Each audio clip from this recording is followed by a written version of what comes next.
Bonjour à tous, dans cette vidéo, je vais vous montrer comment réaliser un document commercial, qu'il s'agisse de document de vente ou document d'achat. Donc, pour faire un document de vente, il suffit d'aller cliquer dans l'écran de démarrage document de vente. Si c'était un document d'achat, on aurait fait exactement la même chose, mais on aurait cliqué ici dans document d'achat. Donc, on va considérer qu'on va créer un document de vente. Donc, vous cliquez, vous avez la fenêtre qui s'ouvre. Donc ici, la liste des documents de vente est entièrement affichée, car l'onglet actif, c'est tous les documents ici. Si on souhaite afficher que les devis, il suffit de cliquer sur devis, que sur les commandes, si on souhaite afficher que les commandes, etc., etc. Donc nous ici, on va ajouter un devis. Et le principe, c'est de saisir toujours du haut vers le bas, de la gauche vers la droite, pour rien oublier. Donc on laisse la date du jour. Donc, avec la tabulation, on passe au suivant. Donc là, on va sélectionner le client Alliance. Donc là, les coordonnées des clients s'affichent automatiquement.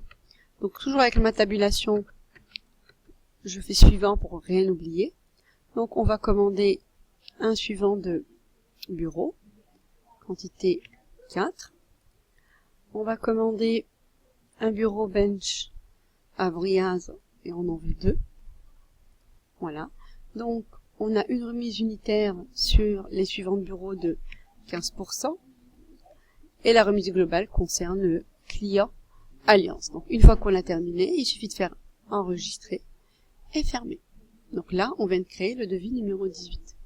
Si ce devis est accepté par le client, il suffit de cliquer dessus et de le transférer en commande. Donc, toujours sélectionner la bonne date. Le type, c'est commande. Si on devait le générer en autre document, il suffit de cliquer sur bon de livraison ou sur facture. Donc je clique sur commande. J'ouvre le document qui sera généré après le transfert, comme ça je le vois. Donc là, il a été transféré. Et voilà le document, la commande réalisée. Et là, je ferme.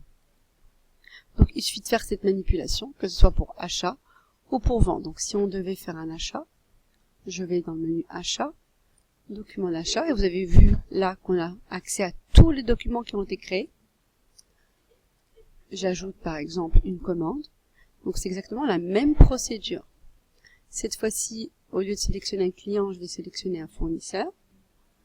Donc là, on a les coordonnées du fournisseur qui s'affichent. Toujours avec ma tabulation, je vérifie que tout est bien saisi. Et là, je vais commander les articles qu'il me faut. Voilà. Comme ça, je peux donc répondre à la commande que je viens de réaliser pour le client. Voilà. Une fois que ma commande est saisie, j'enregistre et je ferme. Voilà pour ce qui est des enregistrements des documents commerciaux.